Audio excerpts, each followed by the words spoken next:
The reason why we're in the midst of a turnaround is we kind of just lost our focus. You know, the focus for Starbucks historically was all about creating that third place where there's a moment of humanity, whether it was between work and home, or whether it was a place that you just wanted to have a moment.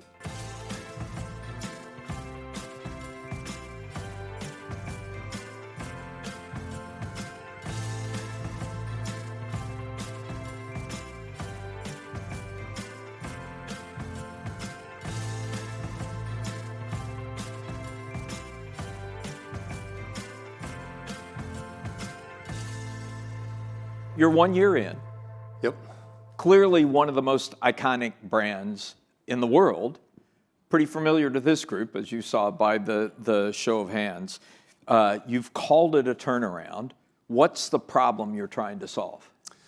Yeah, well, first, thanks for everybody that went to Starbucks in the last week. I saw we got some work to do where you go more than once. But yeah, look, the reason why we're in the midst of a turnaround is we kind of just lost our focus. You know, the focus for Starbucks historically was all about creating that third place where there's a moment of humanity, whether it was between work and home, or whether it was a place that you just wanted to have a moment. And, you know, I would say COVID really kind of took the soul out of Starbucks because the challenge became, well, maybe you're not supposed to socialize the way we historically had encouraged people to socialize. And I think we were slow to recover coming out of COVID.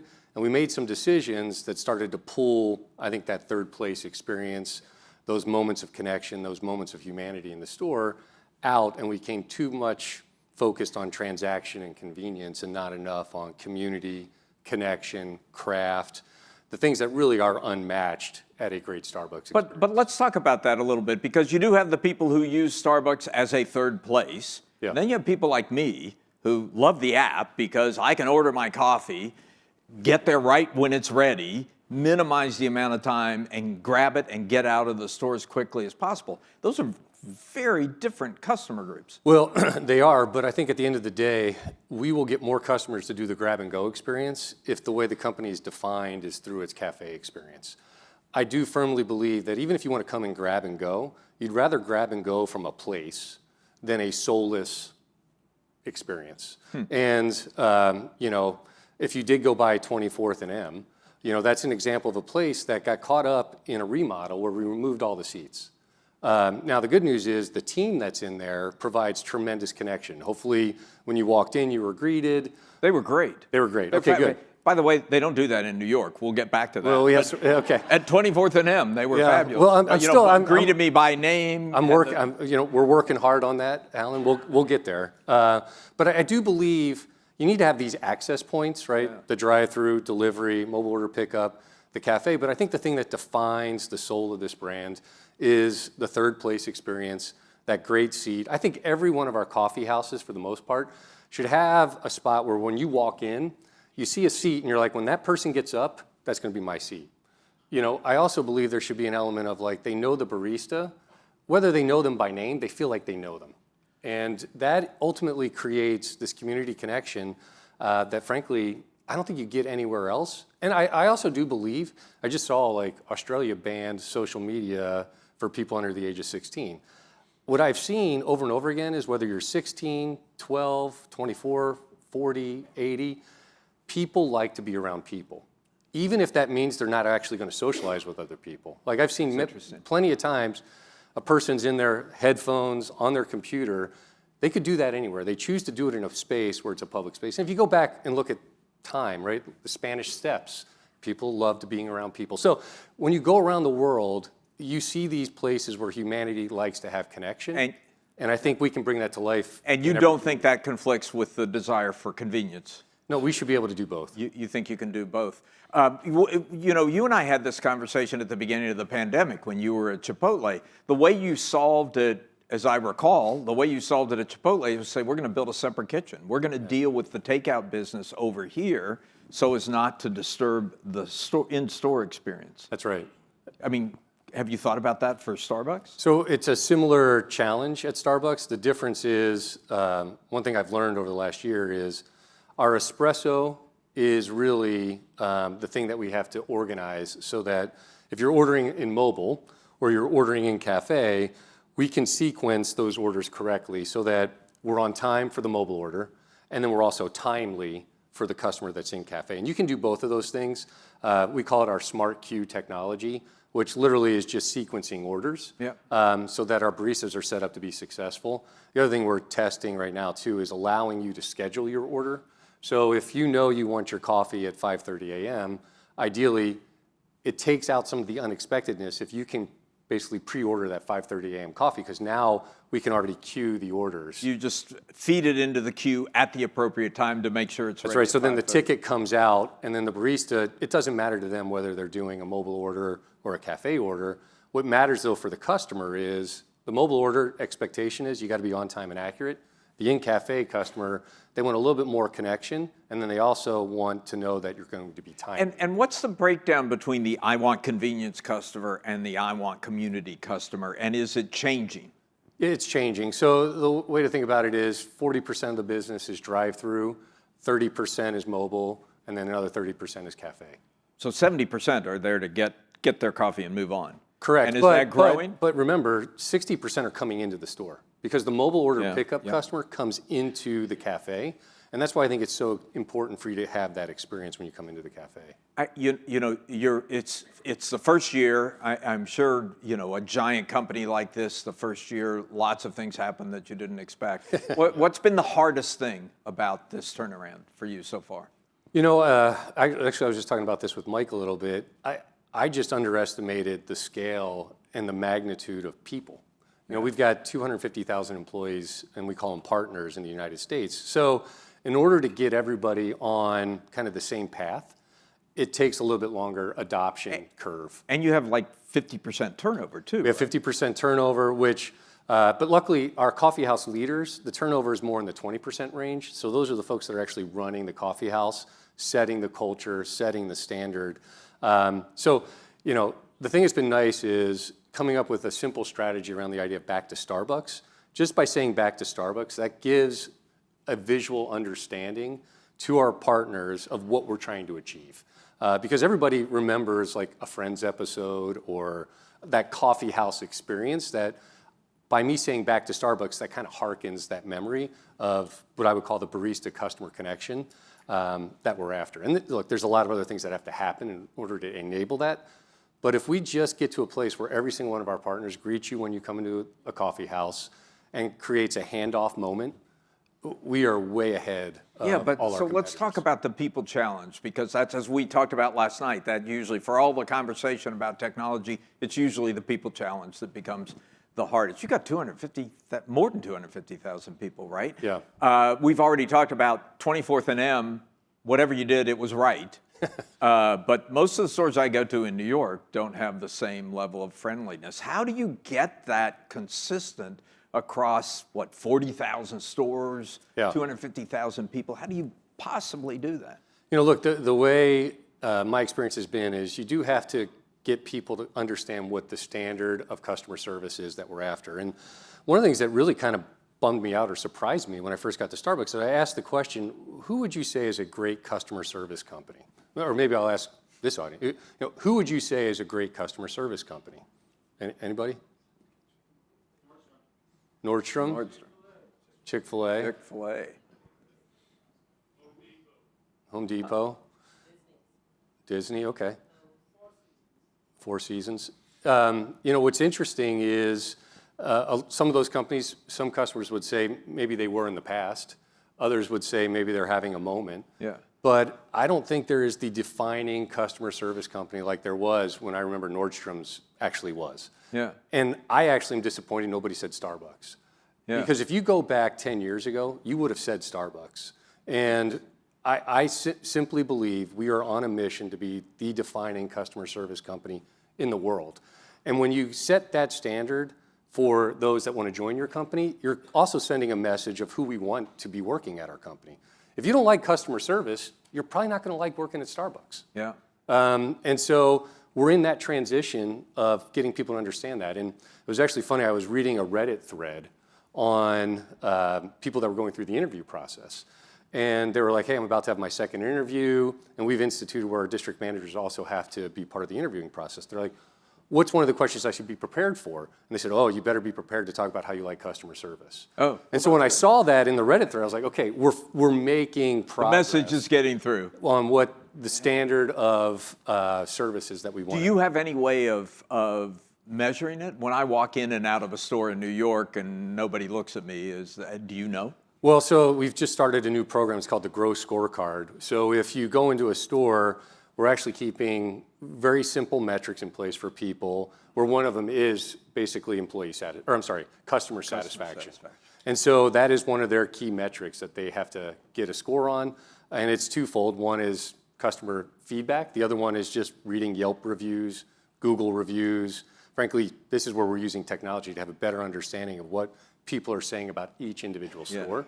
But look, the early signs are we're making really good progress. I know It sounds like I have some work to do for your specific Yeah, I'll tell Starbucks, you which stores. But, But 24th and M is great. You need to go over there and congratulate them. I think you need to move.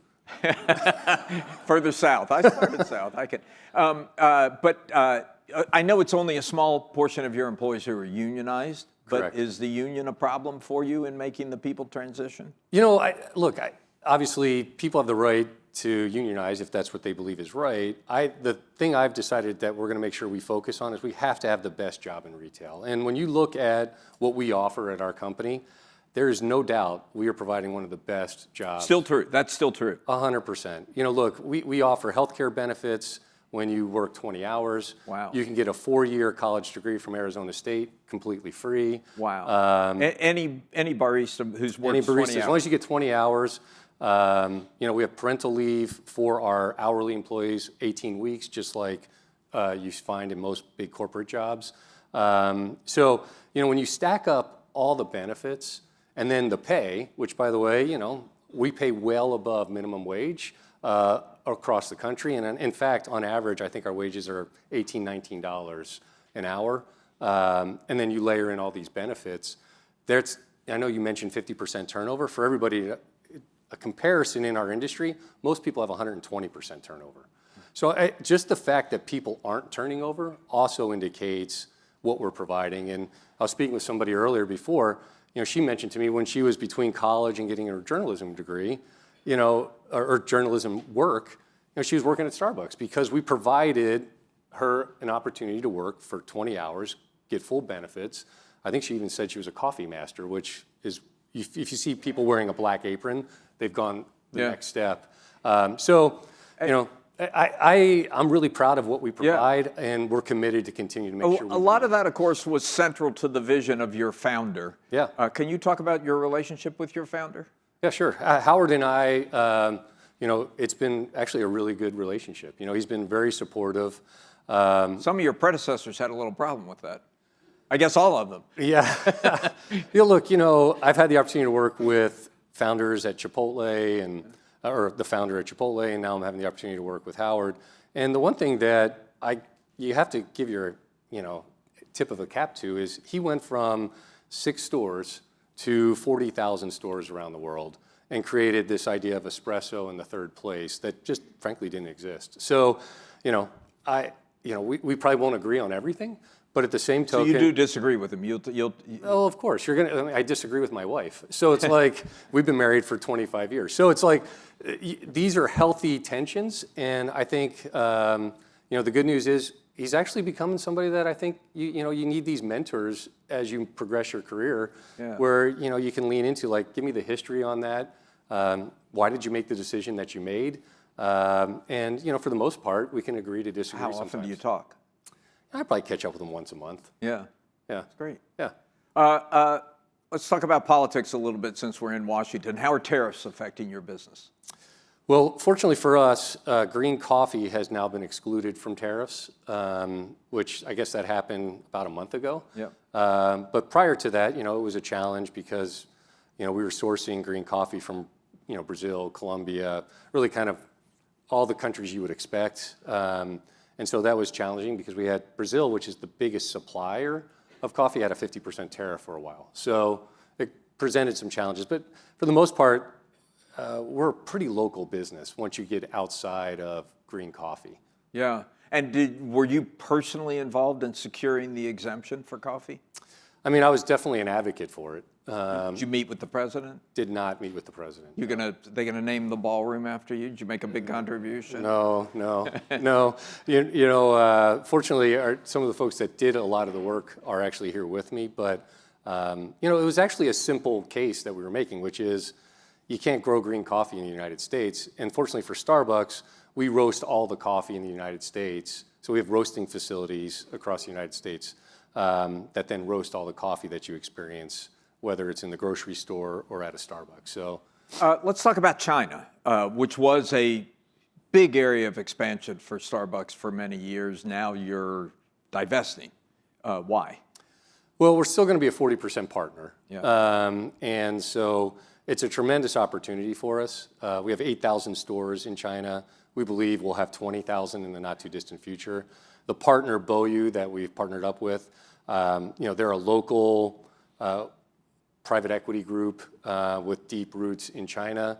And I think they're really going to help us with our expansion into the tier 3, 4, and 5 cities, which frankly, we've been a little slow to get into. We've done a really nice job in the tier 1 and tier 2 cities.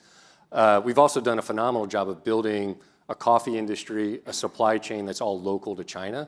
So everything is happening in China.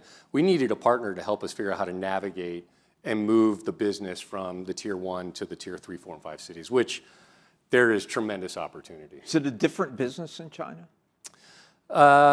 Yes and no. At the heart of it, it still is a third place experience, but the amount of coffee to go is, I would say, much higher than what you see here in the US. What else have you learned in this first year that surprised you? I would say the other thing that really has surprised me is just how passionate people are about this brand in just about every form or fashion. So you mentioned earlier, it is truly an iconic brand, and somehow or another, Starbucks ends up in just about every conversation you can imagine. The thing I will tell you is the brand is tremendously resilient. And so if we get the operational execution correct, I really do think we're an unmatched company when it comes to our ability to provide people these coffee experiences. So, it's been a nice surprise to see the strength of the brand. We all learn from our mistakes as well as our successes. What's a mistake you've made in the first year that you've learned from? I would say one of the mistakes out of the kind of the early days was just the speed at which I wanted to try and execute. We needed to make sure we were bringing along all 250,000 people. So you might have seen some stuff like when I first got there, I wanted to bring back the condiment bar, which to me, it was like, well, why can't we just do this next week? Like, I just need a couple carafes, put the sugar out, and we'll be fine. And what you quickly realize is when you've taken out a process or a system, you've got to put that process and system back into place. It's not as simple as just putting carafes back out and getting the milk and the sugar on the table. And the first time we did it, it wasn't going very smoothly. And so we had to retrench and then come back and do it correctly. And so the learning lesson you're fundamentally impatient. You like things to happen quickly. I do. And when you see something where you're like, and this is the other thing that we've tried to institute, when you see something, do something, right? It's like, and we've tried to get our coffeehouse leaders to have more ownership of what's happening in their stores. One of the things I was seeing early on is we were out of stock of a lot of things. And, I go to a store at 9 o'clock and there'd be no breakfast sandwiches left. And, the problem we had was I'd ask our coffeehouse leader, like, why are we out of breakfast sandwiches? They go, well, that's what the system said. And I was like, okay, that's a problem because it should be, what do we need to do for our customer? And so we've given now supply back to our stores so that they can control how many breakfast sandwiches they have with the intent that they always want to have a breakfast sandwich for their customer. So it's simple things where you put accountability back at the front line. And somebody mentioned Home Depot, but I had the opportunity to talk to Frank a little bit about the turnaround he did at Home Depot because I saw a lot of similarities when I was walking into Starbucks. I just wanted to pick his brain on like, hey, what were some of the things you did in your first year, and do you have any recommendations and thoughts? And his point to me was like, make sure you're taking the time to bring people along on the journey, and then make sure that you've got people understanding what their role is in the journey. And that's really what we've done with this idea of Back to Starbucks and this idea of coffee house walks and coffee house deployment. So everybody understands what their role is in providing a great customer experience. Yeah, so let's go a little deeper into your approach to leadership. I mean, where does it come from? Who was your first coach, mentor, telling you how to do this? Yeah, look, I started my career at Procter & Gamble, and I was fortunate. My first brand manager when I was an assistant brand manager, his name's Craig Capozzo, I still keep in touch with him. Wow. He did me a huge favor because I was coming right out of college, and really I didn't know anything. I thought I knew a lot, but I really didn't know much. And he gave me the opportunity, to work on projects, would give me coaching with the intent of making me a better contributor. And I've been lucky. I've come in contact with a lot of folks like that. Jamie Agasti, David Novak when I was at Yum Brands. David gave me the opportunity to work on Taco Bell and turn around that business. And, at the same token, what I also learned with David is, there are high standards and you need to hit the standard. And, even if you're in a tough environment, you have to figure out how you bring your team along to win in that tough environment. And, David was great as a coach and mentor there. And, Scott Bergen was another one that really helped me push my career along and pushed my thinking. And were you always aiming for top leadership positions? Look, if you were talking to me when I was 20 years old, do I think I would be the CEO of Starbucks? No. But you were an ambitious guy. I was ambitious. I always wanted to have the opportunity to run something. Yeah. I kind of thrive in the idea of fixing things and then finding solutions. I get a lot of satisfaction out of finding the solution and then seeing success, not just for the immediate business, but the broader team, which is kind of fun to see. We've been spending a lot of time over the last couple of days talking about technology. How does technology fit into what you're doing? Yeah, so technology has been a big journey for us. It's more behind the scenes or behind the counter. We're using a lot of these new tools to help us with supply chain, forecasting. We have this system called the Green Dot Assistant, which basically becomes kind of like a co-pilot for our store leaders that then helps us figure out, is the espresso machine needing maintenance? If somebody calls off, what's the best way to deploy? In some cases, if you have a big business Monday through Friday that's a morning business, but on the weekends you transition to more of a early afternoon business, you have to deploy differently. So we're using technology really behind the counter to help our baristas be better at providing great customer experiences. Will it automate the in-store experience? Will you end up with fewer people in the stores? I don't know if we'll end up with fewer people in the stores. What I do hope happens is we can get our product to people more efficiently. Yeah. And at the end of the day, this is still a craft business. I think it's important for you to see the espresso shot get pulled, the milk get steamed, the actual handcrafting of the beverage. I know there's a lot of people that believe you can have a robot do it. I just think it takes the soul out of the experience, and the soul. You're not going there anytime soon. No. Probably as long as I get to do this job, we'll be having our baristas set up to provide a great experience that's a human-to-human. From what you've learned in the last year, is the Gen Z consumer different? Oh, yeah. How? Yeah. Gen A, Gen Z. It's interesting. Every one of these groups have a different point of view on kind of the world in which we're all living in. And, it's been fascinating. Like, Gen Z is very much more focused on this health and wellness and transparency aspect, which is one of the things that we've worked hard on. Yeah. We just did this protein lattes and protein cold foam. We probably will need to continue to bring out more functional benefits as it relates to coffee. The other reality is caffeine and coffee is, I think finally starting to get its moment for its health and wellness benefits as well. More of it is in iced as opposed to hot, the younger you get, so people prefer more cold. But they still love, great espresso, handcrafted, and, we're going to continue to deliver. We're running out of time, and I've got some more questions, so these have to go very fast. Okay. Quick answers. Yeah. What's your personal coffee routine? So in the morning, I do a grande Americano with an extra shot, and in the afternoon, I get a cortado.